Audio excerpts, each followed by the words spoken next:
और सर आज हम आपसे एक तो बात करना चाहेंगे कि जाहिर है आपके जो पायलट अभिनंदन यहाँ से गए थे चाय वगैरह पी के, जिसका बहुत शोर पाकिस्तान ने मचाया कि जी टी वॉज फैंटास्टिक करके, जो उनका एक क्लिप चला।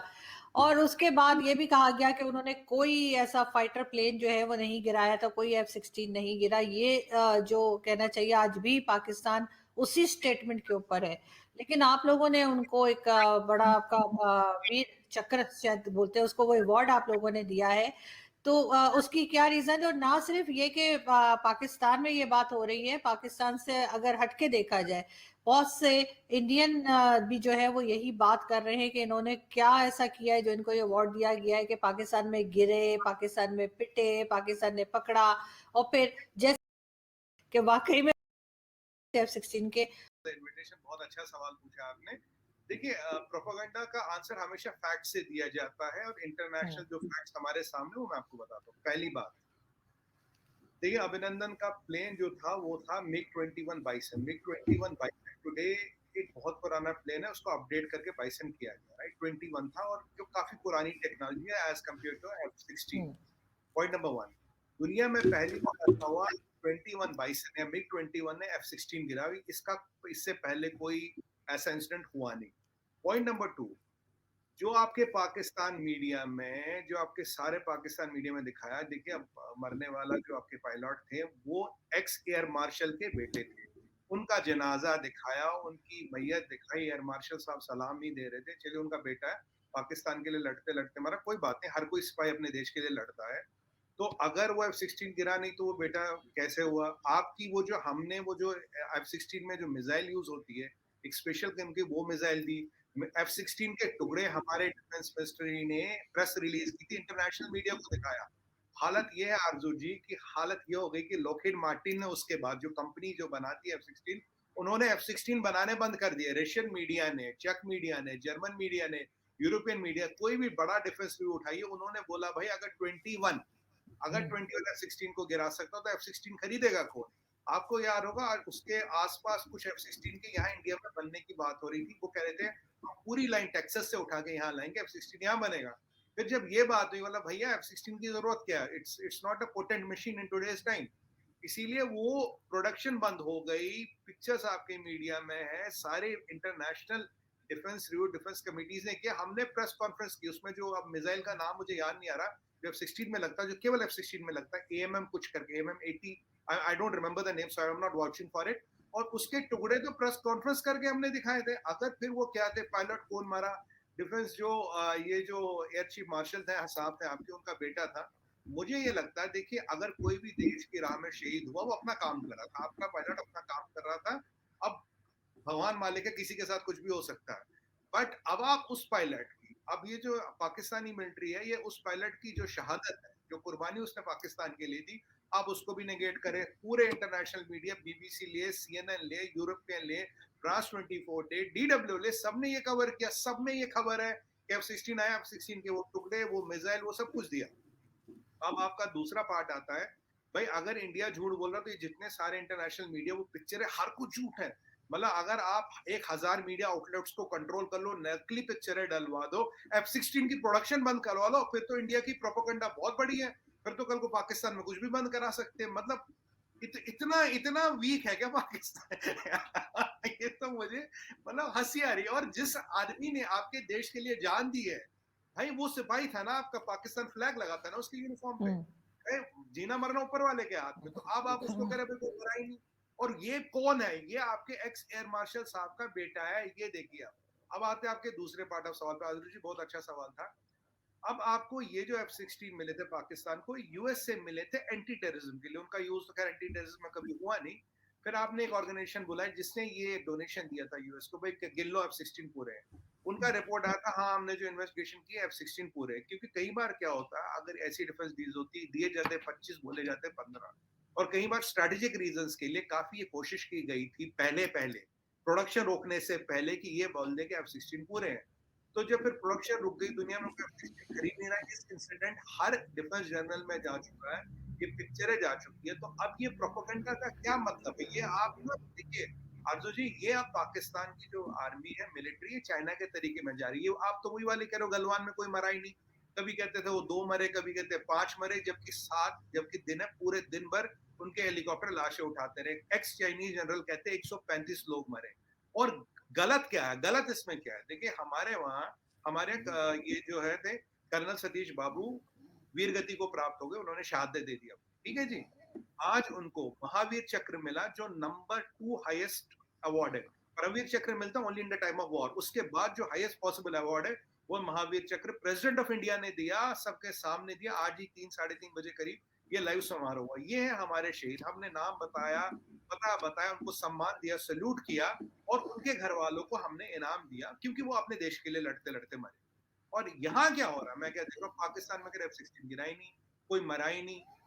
हाय ओए, मेनू लगता गल ही थी। दे रहे थे किसकी बेटे की मैयत की पता नहीं। वहां गलवान में वो जी जिनपिंग कह रहा है मेरे तो कोई मरे नहीं, पर वो इंटरनेशनल मीडिया में वो येलो येलो बॉक्सेस में उनके एजेस भेज रहे थे। अरे भाई, कम से कम जो देश के लिए मरा उसको इज्जत तो दो। वो मरा और लड़ा तो आपके लिए, मेरे लिए, अपनी मातृभूमि के लिए लड़ा, अपने फ्लैग के लिए लड़ा। मरने के बाद शहीदों के साथ आप ऐसा करो, ये कोई राजनीति नहीं है। आपको जीतना है, आपको जीतना, आपको भारत के साथ जंग लड़नी है, जो भी करना, 50 तरीके। पर जो बेचारा अपनी जान दे के अपनी आपने आपके फ्लैग अपनी कंट्री के लिए लड़ा, आप आज उसको भी भूल गए, उसको भी बुला रहे। ये क्या तरीका है? हमने कहा गलवान में हमारे 20 लोग मरे, बिल्कुल हमारे 20 भाई मरे, शहादत दी। पर ये जी जिनपिंग आज तक क्यों नहीं बता रहा कितने चीनी मरे? ये कौन सी राजनीति है? चीनी तो मरे एक दिन तक, 2 दिन तक। अगर आप रोज सॉटिया कर करके लाशें उठा रहे थे, वहां के कंकड़ पत्थर उठा रहे थे गलवान से, या गलवान की मिट्टी उठा रहे थे, कौन थे वो लोग? वो बेना मौत क्यों मरे? अगर आज अभिनंदन वर्धमान को अवार्ड मिलता है, कर्नल सतीश बाबू का अवार्ड मिलता है, गर्व है उन पे। और आप जो मरा पाकिस्तान के लिए, उसके नाम ही गोल कर रही पाकिस्तान की मिलिट्री, और ये चीनियों की तरह कह रही वो तो कोई थे ही नहीं, हमें तो पता ही नहीं कितने मरे, कभी 2, कभी 5, कभी 7, कभी 10। मतलब ये क्या है? अगर लाशों और शहीदों के साथ भी ये किया जाएगा, ये बहुत बुरी बात है। इंडिया पाकिस्तान चाइना की बात नहीं है। जो लड़ता, जो मरता, देश के लिए मरता, उससे इज्जत सम्मान मिलना चाहिए। ये हरकत और हमाकत बुजदिली को छिपाती है। और आरजू जी, लास्ट पॉइंट बोलूंगा, 4 लड़ाइयां लड़ी, चारों हार गए। अब ये, अब यहाँ आ गए हो आप, मतलब ये आप कर रहे हो, बहुत शर्मनाक है। नहीं, लेकिन सुमी जी कर रहे हैं, इंडिया पकड़े गए, अभी भी, फिर भी कुछ ना। F-16 प्रोडक्शन बंद हो गई थी इस इंसिडेंट के बाद। ये भी वर्ल्ड मीडिया ने बताया, और ये भी बताया किस कारण हुई है। इसको अब दरकिनार करते हैं। अब दूसरा मसला आपने आया कि भाई अभिनंदन वहां गिरा पिटा, जो भी है। देखिए, जो प्रिजनर ऑफ वॉर होता है उसके साथ एक जेनीवा कन्वेंशन होता है, आपको उसके साथ कैसे बिहेव करना है।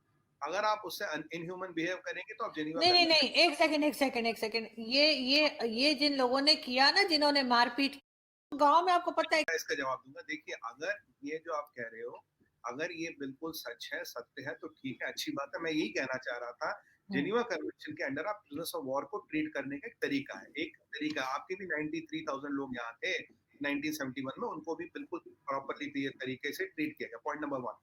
पॉइंट नंबर 2, आपको याद होगा आरजू जी, मैंने नेशनल टीवी पर काफी डिबेट की थी। एक आपके पार्लियामेंटेरियन साहब है, member parliament Pakistan, not India.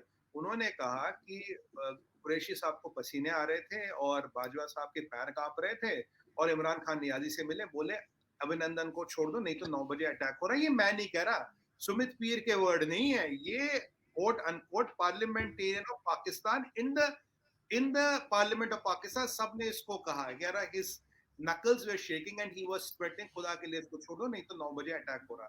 तो जो छोड़ा गया वो अटैक के डर से छोड़ा गया, और किसी कारण नहीं छोड़ा गया। अच्छा है, लड़ाई भिड़ाई ना हो, ये खून खराबा ना हो, ये अच्छी बात है, इसमें कोई बुराई नहीं है। अब आती है दूसरी बात कि भाई आपके इंडियन मीडिया की बात है। देखिए, इंडियन मीडिया में कुछ लोग ऐसे जरूर हैं जिनकी फंडिंग कहीं और से आती है, जिनके इनक्लिनेशन कहीं और है। यहाँ तो ऐसा, कई कुछ ऐसे लोग हैं कि वो तो ये भी बोलते हैं कि भाई जो चाइनीज वायरस था वो वुहान से नहीं आया। और इंडिया में नहीं, कई सारे ऐसे मीडिया, कई सारे मीडिया हाउसेस ये भी बोलते हैं कि भाई ये यहाँ जो अजीब अजीब चीजें होती है, जो ये फार्मर प्रोटेस्ट हमारे यहाँ चल रहा है कि फार्मरों की बहुत दिक्कत हो रही है, पर हाईएस्ट प्रोक्योरमेंट, हाईएस्ट प्रोडक्शन और हाईएस्ट रिम्बर्समेंट होता है। तो यहाँ एक मीडिया का सेक्शन है जो एंटी गवर्नमेंट, एंटी इंडिया चीजें चलाता है। यहाँ एक मीडिया का सेक्शन है जिनकी फंडिंग यूएस के कहीं कहीं से आती है। नाम लेना ठीक नहीं है, पर आपको भी पता नाम क्या, आप भी इस लाइन में, मेरे को बता रहा हूँ पूरे। और आरजू जी, सच बात बताऊं, ये जितने भी दर्शक है ना हमारे जो देख रहे हैं, सब इनके नाम चेहरे पता अच्छी तरह से जानते हैं, ये कौन कौन खिलाड़ी है, इनको पैसे कहाँ कहाँ से मिलते हैं। तो इसमें कोई नई बात नहीं। उन्होंने बोला जी ये क्या, मुझे बताइए, भारत का राष्ट्रपति, प्रेसिडेंट ऑफ इंडिया, पूरे प्रधानमंत्री जी बैठे थे, अमित शाह जी बैठे थे, पूरा डिफेंस मिनिस्टर बैठे थे, पूरे कैबिनेट के सामने, आप सोचिए, पूरे कैबिनेट, पूरे इंटरनेशनल मीडिया था, नेशनल मीडिया था, उसके सामने अगर एक अवार्ड डिक्लेयर करेंगे, देखिए अगर इसमें गड़बड़ होती तो अवार्ड डिक्लेयर ही नहीं करते, डिक्लेयर करने की जरूरत क्या थी? आप बताइए, कोई रूल है क्या? अगर उन्होंने F-16 खिलाया तो अवार्ड देना नहीं है ना, तो नहीं डिक्लेयर करते। कंट्रोवर्सी को कोई नेशनल स्टेज पे नहीं लाता। ये आप बात याद रखें आरजू जी। और क्योंकि वाल्मियों की पर्सनल गुडविल इन्वॉल्व है, प्रेसिडेंट की गुडविल, मोदी जी की गुडविल, अमित शाह जी की गुडविल, रक्षा मंत्री जी की गुडविल, एक्सटर्नल अफेयर्स मिनिस्टर की गुडविल, पूरे देश और प्रशासन की गुडविल इन्वॉल्व है। आपको लेकिन आपको लगता है कि इतना बड़ा रिस्क लेंगे ये चीज करने के लिए? ये भी तो ऑप्शन था, अगर लफड़ा था, अगर गड़बड़ थी, अवार्ड ही नहीं देते। कोई कोई मजबूरी तो है नहीं अवार्ड देना। नहीं देखिए, हमारे भी बड़ा से फंडिंग है, लेकिन एग्जाम लगा देना, साथ आप लोग ये आंसर देखिए आरजू जी, ये जिनमें मीडिया आउटलेट्स की बात कर रहा हूँ, कुछ 2 4 6 है, ज्यादा नहीं है, 4 6 गिनती के हैं, नाम लेना ठीक नहीं है, सबको पता नाम क्या है। 4 या 6 लोग हैं, ये ज्यादा नहीं है। अब एक बार बताइए, इनको मॉरिशस से पैसा आता है, इनको आजकल जो इनका नया माई बाप आया है वो है जी जिनपिंग। देखिए चाइना पैसा लगा रहा है हर जगह, ये तो पता। पाकिस्तान के पास पैसा नहीं, ये तो जग जाहिर सी बात है, इस पर डिस्प्यूट नहीं करें। पैसा रूट होता है आईएसआई के थ्रू। अफगानिस्तान में चाइना ने पैसा लगाया आईएसआई के थ्रू। आपके आईएसआई के चीफ गए तो थे वहां चाय पीने, जब जब तालिबान की सरकार बन रही थी, वो चाय नाश्ता कर रहे थे वहां पे।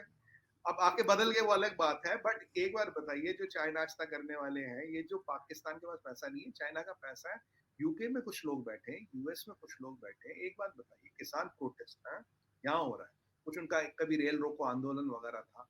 एक इस्लामिक संगठन यूएस का, वो वॉशिंगटन पोस्ट में आरजू जी पेड एड दे रहा है। पेड एड का मतलब है 4 5 10 हजार डॉलर, 20 हजार डॉलर, मुझे नहीं पता, कुछ $1000 है। आप बताइए कितने ऐसे संगठन है जो 10 20 लाख रुपए का एक एड निकालेंगे, उससे भी ज्यादा है तो मेरा अनुमान है, 250 लाख का निकलता है एक एड फॉर अ किसान प्रोटेस्ट इन इंडिया। उनका मतलब थी, हमने देखा पॉप स्टार से लेके फोन स्टार तक सारे किसान बन गए थे। और कुछ लोग कनाडा में भी बैठे जी, जिन्हें ये नहीं पता बाजरा और जवर, अगर मैं बाजरा दूं और गेहूं दूं, बोले बाजरा का गेहूं को उसे समझ नहीं आएगा, वो भी किसानों के लिए बोल रहे थे। ये एड 20 20 हजार, 50 50 डॉलर का के एड अमेरिकी न्यूज़पेपर में छप रहे आरजू जी, उनके पैसे दे रहा कोई, क्यों दे रहा? तो ये लोग ये जो करते हैं ना, यही लोग इनको भी फंडिंग करते हैं। पाकिस्तान नहीं करता, बहुत शक्तियां भी है, बहुत ऐसी लॉबीज हैं जो कर रही है। पाकिस्तान के पास पैसा लगाने को है नहीं, पर रूटिंग तो कर सकता है ना। समझ रहे हो ना, रूटिंग तो जैसे अफगानिस्तान में रूटिंग किसने की पैसे की? ये जो दोस्तुम खान और दूसरा वॉर लॉर्ड था, जब उनसे अशरफ गनी साहब मिले, बोले भाई आप लड़ोगे ना हमारे लिए, सार्चरी बचाओगे? बोले बिल्कुल लड़ेंगे। एक गोली चलाए बिना भाग गए। ने एक बहुत अच्छा स्टेटमेंट दिया पुलिस एकेडमी, जो मैं आपको शुरू से कह रहा था। उसने कहा आज के टाइम में जो वॉर्स होंगी, वो अब काइनेटिक वॉर्स नहीं होंगी कि आर्मी आएगी, ये आएगा, बम। कह रहा है ये सब बहुत एक्सपेंसिव और दे आर नॉट सस्टेनेबल, क्योंकि जब आप न्यूक्लियर ट्रायड हो तो आपसे लड़ने का कोई मतलब नहीं, कोई आके आपको जीत तो सकता नहीं। मतलब it is MAD, mutually assured destruction, if you go into that mode. तो अब क्या होगा, ये अब ये है low cost high impact warfare. यहाँ आपने पंगा करा दिया, यहाँ दंगा करवा दिया, ये प्रोटेस्ट करवा दिया, इसका खर्चा कम लगता है, इम्पैक्ट बहुत ज्यादा है। आप बहुत अच्छी चीज कर रहे हो, आपके अपने लोगों को आपके अगेंस्ट यूज कर रहे हो। जब आपके अपने लोग को आपके अगेंस्ट यूज कर सकते हो, तो कुछ इसमें मीडिया का कुछ ऐसे कौन से लोग होते हैं, मुझे बताइए। एक नाम आता है रेहाना, पॉप स्टार है जी, बहुत बड़ा नाम है जी उनका। अगर मैं रेहाना को आज बताऊं, नक्शे पे पॉइंट कर दो, बहन जी इंडिया कहाँ, पता नहीं होगा उनको आदमी। मैं नक्शे बोलूं, बहन जी मुझे बता दो दिल्ली कितने पड़े हैं, नहीं पता हो। मैं अच्छा जी हाथ जोड़ो, तुसी ऐ बता पंजाब कितने हैं, उन्होंने पंजाब नहीं पता होगा जी कितने हैं। ये सच है। अब यही रिहाना ने अपने बाप पे केस कर रखा, बाप पे। क्यों? कि भाई तूने अपनी वेबसाइट में मेरा नाम कैसे लिख दिया मुझे बिना रॉयल्टी दिए? आप चेक कर लीजिएगा गूगल पे। रिहाना ने पिताजी पे, जो उसका बायोलॉजिकल फादर है, उस पर केस कर रखा। तूने मेरा नाम लिख दिया बिना मुझे पूछे, बिना पैसे दिए। और यहाँ वही रिहाना किसान बन रही है, वही किसानों का समर्थन करी। वही मैंने कहा ना, ऐसे लोग हैं, बाजरा और ज्वार में फर्क नहीं पता, चावल और गेहूं में फर्क नहीं पता, ये नहीं पता पंजाब कितना कितने हैं, इंडिया कितने और दिल्ली कितने हैं। ये भी किसान बन गए थे जब ऐसी शक्तियां जुड़ती है। और एक चीज आपको और बता दूं आंसू जी, एक मीना हैरिस जी, कमला हैरिस की भांजी, वो बड़ा बोल रही थी। अब क्या हुआ, व्हाइट हाउस ने, ऑफिशियल बोल रहा हूँ ये, मतलब कोई मेरे पास इंफॉर्मेशन, मेरे पास आ सारी, कोई सैटेलाइट है मेरा अपना। व्हाइट हाउस ने उनको लीगल नोटिस भेजा मैंने एक हमारा नेशनल टीवी पे डिबेट था, मैंने कहा US embassy and US should now clarify the stand of Meena Harris because she is relative of Kamala Harris. White House के वकीलों ने उन्हें नोटिस भेजा, बोला बहन जी ए तुसी की कर रहे हो। उसके बाद आरजू जी मुझे किसान भी भूल गई, तब से वो आंदोलन भी भूल गई। मैं आज के डेमोक्रेसी और जियोपॉलिटिक्स में आरजू जी कहीं पैसा आना, किसी का यहाँ पंगा करवाना, यही नया वॉरफेयर है। Information warfare, network centric warfare और परसेप्शन वॉरफेयर, ये सबसे इंपॉर्टेंट है। Using your own people against you, this is what the new warfare. 1999 Kargil conflict हुआ था, ठीक है जी। जो पाकिस्तान के आर्मी के लोग मुजाहिद या वो टेररिस्ट बन के वहां आए थे, मुशर्रफ साहब ने लाशें लेने से भी मना कर दिया, कहते तो हमारे लोग ही नहीं। अगर वो पाकिस्तानी नहीं थे, वो कहाँ से आए थे? वो अगर आपके लोग नहीं तो वो कौन थे? जो आर्मी अपने लोगों की लाशें लेने से मना कर दे, जो आपके लिए मरे। अभी आप कह रहे हो यार, जो बेचारा पायलट मरा जिसने जान भाग हुआ पाकिस्तान के लिए, कह रहे वो तो कोई था ही नहीं, वो तो कोई मरा ही नहीं, हम तो किसी को जानते ही नहीं। तो पाकिस्तान गवर्नमेंट, एक मैं तो चाहता हूँ इमरान खान नियाजी कुरैशी साहब एक प्रेस रिलीज निकालें, जो जिन एयर मार्शल साहब की बेटी की डेथ हुई थी, जो फोट हुआ था, आपको पता नाम क्या है? नाम मुझे ध्यान नहीं आ रहा अभी। एक प्रेस रिलीज निकाले और बोले ये जिंदा, और उनका एक इंटरव्यू कराए ना। अगर हम कह रहे हैं भाई XYZ बंदा की डेथ हो गई, ठीक है जी, अगर वो F-16 में नहीं था, वो जिंदा है, तो उसका लाइव शो कराइए, बुलाइए इंटरनेशनल मीडिया को, इंडियन मीडिया को भी बुलाइए। अच्छा, वो एक मुझे याद आ रहा है। हमारा मरा था, उसका फ्यूनरल उसके गांव में, उसके घर में जाके हुआ, ठीक है जी। मुझे बताइए, आपको लगता है कभी यूनिफॉर्म लगा हुआ भारत का फौजी, हाँ, हम उसको बोलेंगे पाकिस्तान को तुम ले ले, जो उसके घर वाले हैं, जो उसके माँ बाप है, जो उसका पीछे परिवार है, जो उसकी बटालियन है, जो उसकी कंपनी, उसको क्या जवाब देंगे? ये कौन था, ये कहाँ गया? दूसरी बात, ये वीडियो आप आज भी गूगल पे देखिए, इस्लामिक तौर तरीके से, एज पर इस्लामिक ब्यूरियल, सबका ब्यूरियल किया गया। मौलवी साहब आए, फातिहा वातिहा जो भी पढ़ा जाता है इस्लामिक तरीके, बिकॉज मरने वाला जो बेचारा मर गया वो मर गया, अब उसको उससे दुश्मनी नहीं होती, दुश्मनी तो जब तक जिंदा है। वो भी देश का सिपाही था। इंडियन गवर्नमेंट ने, मैडम ये फोटो गूगल पे भी है, कहीं पे भी आपने जनरल साहब को बोलिए थोड़ा गूगल देख लें, ये वीडियो भी है, फोटो भी है, आज भी है। गूगल में एक अच्छी चीज है ना, कुछ कुछ दुनिया में गायब नहीं होता। वो रखिए, वो देखे, और देखे वो कौन लोग थे, उनका हमने कैसे क्रियाकरण किया। जितने हमारे लोग मरे की लिस्ट आर्मी की वेबसाइट पे किस बटालियन से थे, अगर मरे मान लीजिए 510 का नाम पता लिस्ट कंपनी है, तो ये बाकी जो मरे इनको हाँ क्या हमने पैदा किया? क्या गिली गिली जादू मंत्र आता है क्या हमें कि जिससे हमने वो लाशें पैदा कर दी? देखिए ये संभव नहीं है। दूसरी बात मैं खासकर बोलना चाहूंगा, अगर F-16 नहीं गिरा, जो भी पायलट जिनका भी नाम आ रहा था, जो भी एयर मार्शल साहब के बेटे, आप उनको बुलाइए ना, इंटरनेशनल मीडिया को बुलाइए, इंडियन मीडिया को भी इन्विटेशन दीजिए, हम भी सवाल पूछेंगे। अगर वो जिंदा है, अगर ये सब गलत है, तो देखिए नेगेट करने से कुछ नहीं होगा।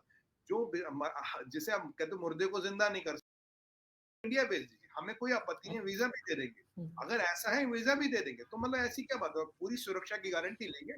बट जब वही वाली बात है, मुर्दे जिंदा नहीं होते आरजू जी। कहानी तो ये है, सब बनाते हैं जब फौज कमर्शियल हो जाती है, फौज मतलब जो सिपाही है वो व्यापारी हो जाता है, वो ट्रेडर हो जाता है, तब आरजू जी बाप बड़ा ना भैया, सबसे बड़ा रुपया, दिक्कत यहाँ नहीं, बिल्कुल ये चीज़ तो है, लेकिन